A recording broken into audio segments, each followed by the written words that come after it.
Fala rapaziada, sejam bem-vindos a mais um vídeo aqui no Radar Brasileirão. E no vídeo de hoje vamos falar sobre a convocação de Carlo Ancelotti para os jogos contra Coreia do Sul e Japão nos amistosos da data FIFA e das mudanças do calendário do futebol brasileiro que o presidente Samir Chaude anunciou também hoje. Bom, primeiramente deixa o like, se inscreve, deixa um comentário e quem puder seguir nossas redes sociais, ali nosso Instagram Radar_Brasileirão e o Twitter Brasileirão Radar sem A, R-A-D-R, e vamos pro vídeo. Bom, primeiro vamos falar sobre os convocados. Ancelotti anunciou agora há pouco os convocados e no gol temos Ederson, Bento e Hugo Souza. Ederson está jogando no Fenerbahçe da Turquia, Bento na Al-Nassr da Arábia Saudita e Hugo Souza no Corinthians. Defensores: Gabriel Magalhães do Arsenal, Éder Militão do Real Madrid, Beraldo, se eu não me engano está no PSG ainda, ou no Al-Nassr, não lembro agora certinho, Fabrício Bruno do Cruzeiro, Caio Henrique do Mônaco, Carlo Augusto da Internacional de Milão, Douglas Santos do Zenit, Wanderson também do Mônaco e Wesley que está na Roma, ex-Flamengo. Bom, meio-campistas: André do Wolverhampton, ex-Fluminense, Casimiro, Manchester United, Bruno Guimarães do Newcastle, João Gomes também do Wolverhampton, esse é ex-Flamengo, Joelinton do Newcastle e Lucas Paquetá do West Ham. E de atacantes temos Estevão do Chelsea, ex-Palmeiras, Gabriel Martinelli do Arsenal, Igor Jesus do Nottingham Forest, Luiz Henrique do Zenit, Matheus Cunha do Manchester United, Richarlison do Tottenham, Rodrigo e Vinícius Júnior do Real Madrid. Bom, esses foram convocados aí para os jogos da data FIFA contra o Japão e Coreia do Sul. E agora vamos para o segundo tópico aí do vídeo, que é a mudança de calendário do futebol brasileiro até 2029. Bom, o principal de todas essas mudanças, né, foram as mudanças do calendário dos campeonatos estaduais e da Série D e C, na minha opinião, né. Bom, vamos começar pela Série A, que é o mais importante. Vai ter início em janeiro agora e vai acabar em dezembro. Vai começar junto com os campeonatos estaduais, então enquanto a gente estiver tendo os campeonatos estaduais, teremos o Brasileirão Série A, né, e vai acabar em dezembro. Essa é a única alteração que vai ter no Brasileirão Série A. E a Série B se mantém a mesma, começa em março e termina em novembro, e vai ter início 2 semanas após o início dos campeonatos estaduais. Agora começam as mudanças mais, não drásticas, mas mudanças importantes, eu acho. Porque o futebol brasileiro estava muito defasado, estava muito sobrecarregado os times brasileiros com calendário de estadual, muitas datas de estadual, né? E com o Edinaldo Rodrigues isso nunca mudava. Aparentemente agora com o novo presidente Samir Chaude isso vai mudar. E vamos para as primeiras grandes mudanças aqui na Série C. Agora, aumento de 20 para 28 times até 2028. Isso vai acontecer de forma gradual. Cada ano até 2028 vão cair apenas 2 times ao invés de 4 para a série D. E o campeão da Série C vai garantir vaga na terceira fase da Copa do Brasil. Já falo já da Copa do Brasil, que tem várias mudanças importantíssimas também. E primeiro vamos aqui para a Série D, que acho que para mim é a mais legal de todas, a mudança daqui da Série D, que aumentou muito os times. Aumentaram 32 times, antes eram 64 e vão ser 96 times a partir de 2026, ou seja, a partir da próxima Série D já. Isso vai dar muita chance para times menores, que, por exemplo, do Campeonato Paulista, Campeonato Carioca, principalmente, que acabam ficando sem calendário depois do Campeonato Estadual. Agora, muitos mais times vão ter oportunidade agora na Série D de se manter um clube saudável e evoluir os times do nosso futebol brasileiro. A gente ter mais times no topo, como o Mirassol, que foi subindo aos poucos. E bom, vão ser 6 clubes promovidos para a Série C. E daí quando a Série C regular os 28 times que eles querem, vão cair 6 times também. Vão cair 6 times e vão para a Série D e vão subir 6 times para a Série C. E o campeão também garante vaga na terceira fase da Copa do Brasil. Bom, agora a gente vai falar aqui sobre os estaduais, que também é bem legal as mudanças que tiveram para os estaduais, que não foram muitas, mas importantes, né? Antes os campeonatos estaduais tinham 16 datas e agora com essa mudança terão apenas 11 datas. Então vai dar uma compactuada boa ali pra ser mais rápido, não ser aquela coisa demorada que só ocupa tempo e acaba atrapalhando ali no planejamento dos times com lesão e etc. E os jogos serão entre janeiro e março.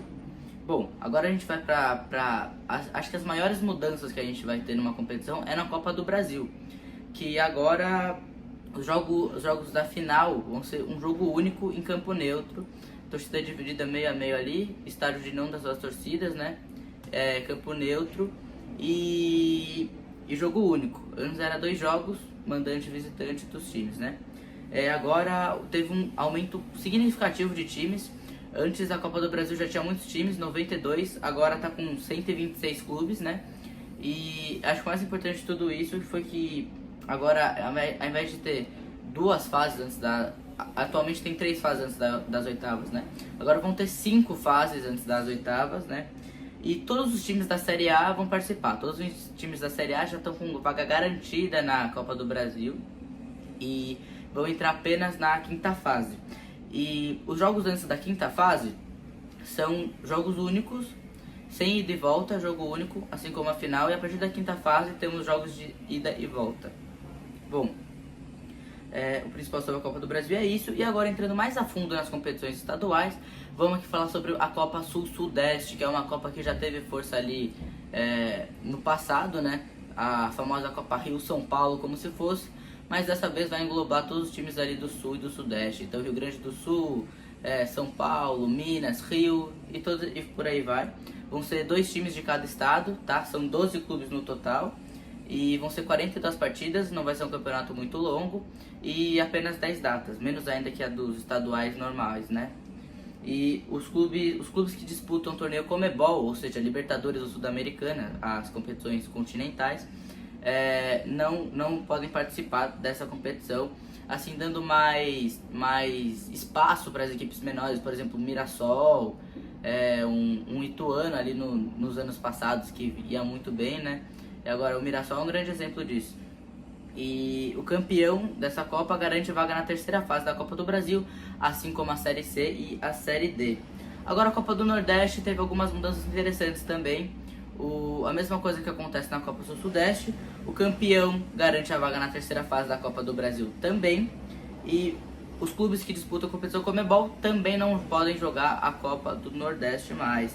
Então Bahia, Fortaleza, que sempre estão aí em competições continentais, devem deixar de jogar a Copa do Nordeste, né? E a gente teve um aumento ali de 4 clubes, antes eram 16, agora são 20 clubes, né?